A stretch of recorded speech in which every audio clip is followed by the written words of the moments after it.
नमस्ते दोस्तों, आप सभी का स्वागत है इस प्रेरणादायक क्लेमेशन फिल्म में। आज मैं आपको एक ऐसी कहानी सुनाने जा रहा हूं जो हमारी जिंदगी के असली मायने बताती है। ये कहानी हमें सिखाती है कि जीवन में कठिनाइयां और चुनौतियां कैसे हमें मजबूत बनाती हैं। ये कहानी है सच्ची जिंदगी की। एक ऐसी कहानी जो हमें सोचने पर मजबूर कर देती है कि हम अपने जीवन को किस नजरिए से देखते हैं। एक रात एक पति और पत्नी में झगड़ा हो गया। ये झगड़ा किसी छोटी सी बात पर शुरू हुआ था, लेकिन धीरे धीरे बढ़ता गया।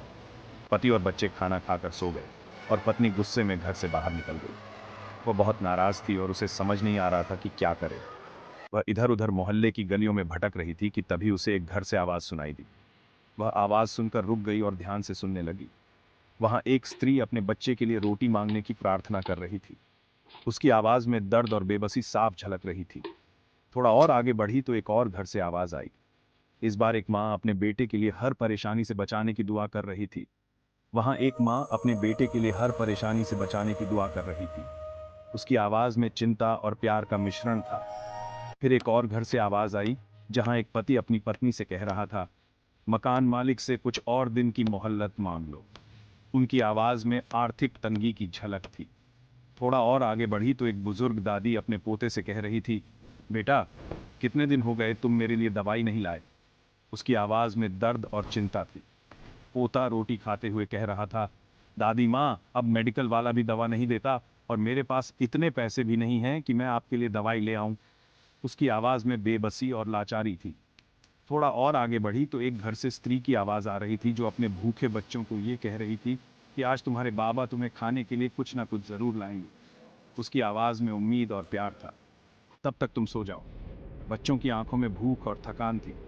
जब तुम्हारे बाबा आएंगे तो मैं तुम्हें जगा दूंगी। बच्चों ने माँ की बात मानकर आंखें बंद कर लीं। उस औरत के दिल में दर्द और समझदारी का एहसास जाग उठा। उसे समझ में आ गया कि हर किसी की जिंदगी में कोई ना कोई समस्या होती है। वह सोचते हुए अपने घर की ओर वापस लौट गई। उसके मन में कई विचार उमड़ रहे थे। उसने महसूस किया कि जो लोग हमें खुश और सुखी दिखाई देते हैं, उनके पास भी कोई ना कोई कहानी होती है। हर किसी की जिंदगी में कोई ना कोई संघर्ष होता है। वह घर पहुंचते ही ईश्वर का धन्यवाद करने लगी कि उसके पास अपना मकान, संतान और एक अच्छा पति है। उसने महसूस किया कि वह कितनी भाग्यशाली है। हाँ, कभी कभी पति से नोक झोंक हो जाती है, लेकिन फिर भी वह उसका बहुत ख्याल रखता है। उसने सोचा कि छोटी छोटी बातों पर झगड़ना बेकार है। उसने एहसास किया कि उसकी जिंदगी में कितने दुख हैं, मगर जब उसने लोगों की बातें सुनी तो उसे यह एहसास हुआ कि लोगों के दुख तो उससे भी ज्यादा है। उसने सोचा कि हमें हमेशा दूसरों की परेशानियों को समझना चाहिए। इस कहानी से हमें यह सीख मिलती है कि हमें अपनी जिंदगी में हमेशा सकारात्मक रहना चाहिए। जरूरी नहीं कि आपके सामने खुश और सुखी नजर आने वाले सभी लोगों का जीवन परफेक्ट हो। हर किसी के जीवन में कोई ना कोई संघर्ष होता है। उनके जीवन में भी कोई ना कोई परेशानी या तकलीफ होती है, लेकिन सभी अपनी परेशानी और तकलीफ को छुपाकर मुस्कुराते हैं। यही जीवन की सच्चाई है।